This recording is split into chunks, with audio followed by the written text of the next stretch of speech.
Everyone has got three things wrong. The number one is I'm not enough. The second one is I'm different, so I can't connect. And the third is I really want something like freedom from depression or success, but it's not available.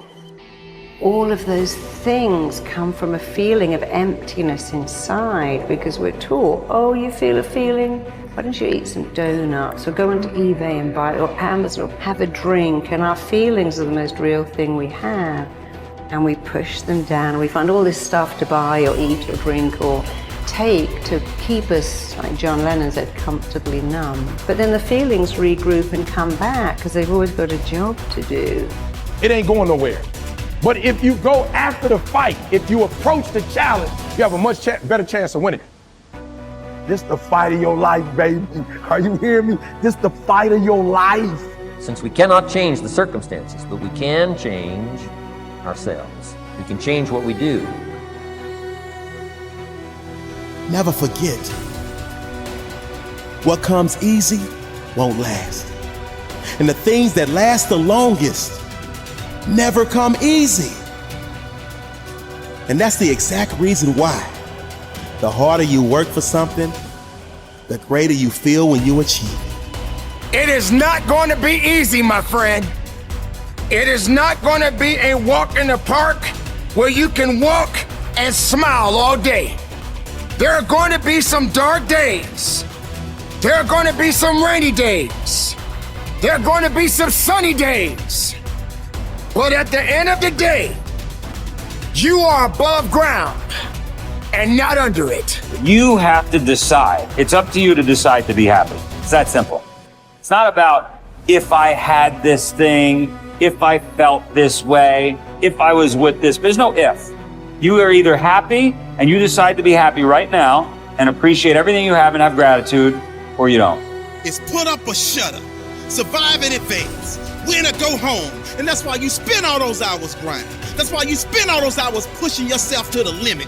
You spend all those hours running. That's why you spend all those hours sacrificing. You spend all those hours sweating. Every day I demand more from myself than anybody else could humanly expect. I'm not competing with somebody else. I'm competing with what I'm capable of. My number one competition is me. It's always you versus you. You got to be the one to get up every morning, be disciplined, put in the consistent daily hard work, because that gains success. No coach, no trainer, no mentor, no boss can do it. You versus you. Show me your character. Remain disciplined. Stay strong. When it all seems hopeless, keep plugging away. Nothing can stop you if you don't stop for anything. Don't stop for anything. Never break your discipline. Remain faithful to yourself and your vision. We all have a voice in our head.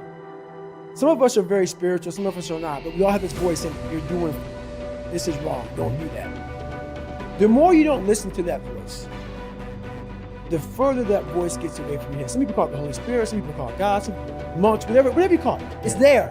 We all have it. It's the right or wrong voice. But the more we don't listen to it, the more that voice goes away. The only voice you hear is yourself. When the only voice you hear is yourself, you're wrong. There's a voice that guides you through life. But sometimes it's guiding you in a direction that you don't want to go. That's usually the right place to go. It's that uncomfortable place. So that voice is always talking to me, but we don't listen to it. I listen to it.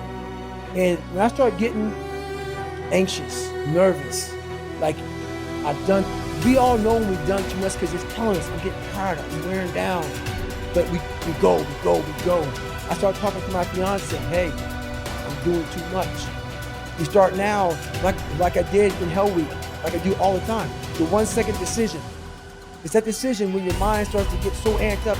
Whenever you can't hear yourself think, you gotta slow down. Whenever you're living off a schedule, every day's a schedule, you have no time for yourself. When you start, and we all know it, I don't have time for this anymore, I don't have time for that anymore.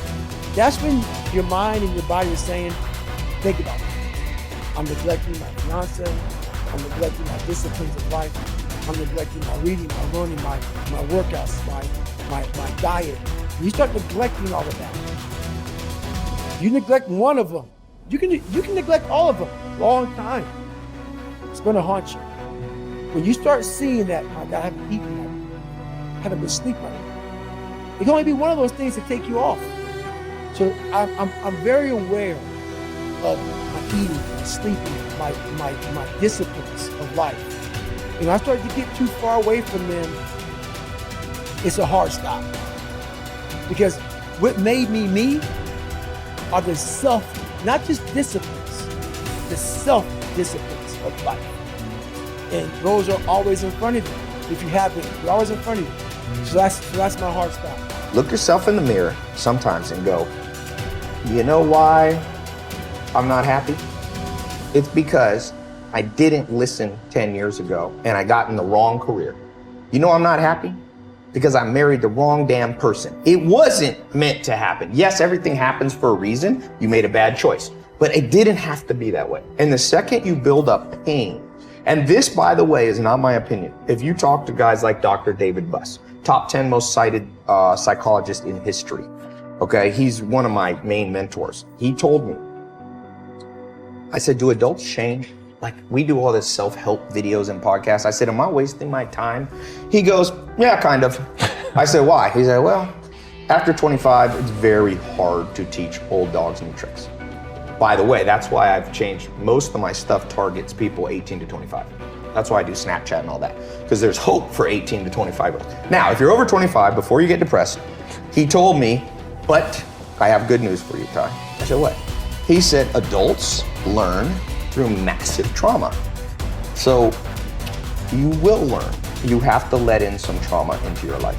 And that's rough, but no pain, no gain. Like if you are 100 pounds overweight and you want to be able to play basketball, here's my news for you. Everything happened for a reason. You got fat because you ate too much and you didn't exercise. So welcome to the gym. And the first year is going to be hell, but that pain, hopefully, will reprogram your brain that every time you want to eat that nasty thing, go, wait, I don't want to go through that pain. So I think one of the myths of society is we won't let pain in. We just excuse it all away. Like, no, that was meant to happen. Oh, you wasted 20 years of life, married the wrong person in the wrong career? No, it was meant to happen. Where's the people who go, you f***ed up, dude. You wasted 20 years and you will never get it back. You better go in your room and cry. And the truth is, you only learn as an adult. Unfortunately, most people can only change through massive trauma. Look back over your life and ask yourself, what activities, behaviors, or decisions have been most responsible for my success in life to date? You will probably find that less than 5% of the things that you have said or done have accounted for most of the success you have enjoyed. You may find that it was your unique ability to solve a particular kind of problem or to take advantage of a particular type of opportunity. You may find that your special talent was an interpersonal skill that enabled you to influence and persuade other people at a particular time and place. You may find, on analysis, that it was an ability to take charge and accept responsibility for accomplishing a particular goal. Whatever has been responsible for your successes in life to date may be a good indication what you should be doing in the future. Analyze your work based on the measure that I call return on energy. Leaders in every field deliberately apply their talents and energies where they can achieve their greatest return on the amount of energy, mental, emotional, and physical, that they invest in any endeavor. They refuse to take on jobs or work in areas where they cannot perform at exceptional levels. They treat themselves as valuable resources and they spend their energies very carefully. One of the questions that you might continually ask yourself is this the best possible use of my time and energy? Is what you are doing right now the most valuable thing that you could be doing, given your particular combination of talents and abilities? Often answering this question will help you to see that there is a vast difference between what you are currently doing and what you should be doing if you want to be fulfilling more of your potential. Once you have chosen your ideal job or occupation for this stage of your career, your biggest responsibility is to make the decision to become very good and then to become excellent at what you do. In a lengthy study on successful Americans, the Gallup organization discovered that expertise, or being recognized by your peers as one of the very best in your field, was one of the essential ingredients for success in American life. We said before that self-confidence comes from positive knowing rather than positive thinking. It is only when you know that you are outstanding in your chosen field that you really feel terrific about yourself, and that you enjoy high levels of self-confidence. Men and women who are good at what they do and who know that they are good at what they do are very different from those who are only average. They walk and talk and dress and behave differently. They have an attitude of assurance and certainty about themselves that causes them to stand out in any group. They have a deep down sense of self-worth and self-confidence that is evident to everyone around them. The quality of a person's life is in direct proportion to their commitment to excellence, no matter what their chosen field.